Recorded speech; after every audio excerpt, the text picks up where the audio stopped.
Hello guys, good evening. Hi കൂട്ടുകാരെ. ഈ പറയാനുള്ളതെന്ന് വെച്ചാൽ ഇന്ന് ഞാൻ ഇൻസ്റ്റയിൽ എന്നെ വേദനിപ്പിക്കുന്ന കുറേ വീഡിയോസ് കണ്ട് കുറേ നാളായിട്ട് ഞാൻ കാണുവാണ്. എന്ന് വെച്ചാൽ നമ്മുടെയൊക്കെ നോർത്ത് ഇന്ത്യയിലാണ് വളരെ രൂക്ഷമായി ക്രൂവാലിറ്റി എന്ന് പറയാം. നമ്മുടെ അച്ഛനമ്മമാരെയൊക്കെ മക്കൾ ഉപേക്ഷിച്ച് സ്വന്തം വീട്ടിൽ തള്ളി അവർ സാധനം വിറ്റ് ഒരു നേരത്തെ ഫുഡിന് വേണ്ടി സാധനം വിറ്റാണ് ജീവിക്കുന്നത്. പലരും തെരുവിൽ പിച്ചതുണ്ട്. ഒരു നേരത്തെ ഫുഡിന് വേണ്ടി പൈസയ്ക്ക് വേണ്ടി ഒരു സാധനം വിറ്റാണ് ജീവിക്കുന്നത്. അവർ കരയാണ്.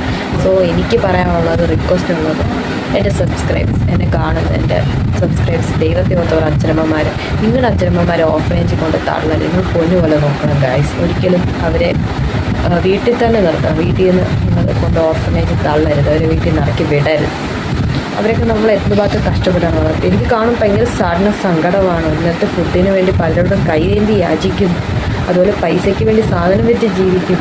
നോർത്ത് ഇന്ത്യയിലാണ് കൂടുതൽ, നമ്മുടെ നാട്ടിലും കൂടുതലല്ല. സോ ദൈവത്തെ നിങ്ങളിങ്ങനെ ചെയ്യാൻ നിങ്ങളൊരു മനസ്സാക്ഷിയില്ല. നിങ്ങളുടെ അച്ഛനമ്മയല്ലേ, നിങ്ങൾക്കെന്ത് വയസ്സാം കാലത്ത് നോക്കാൻ പറ്റാത്ത? നിങ്ങളും വയസ്സാം കാലമാവും, എല്ലാ മനുഷ്യനും വയസ്സാം കാലമാവും. അന്നേരം നിങ്ങളുടെ മക്കൾ നിങ്ങളെ നോക്കത്തില്ല.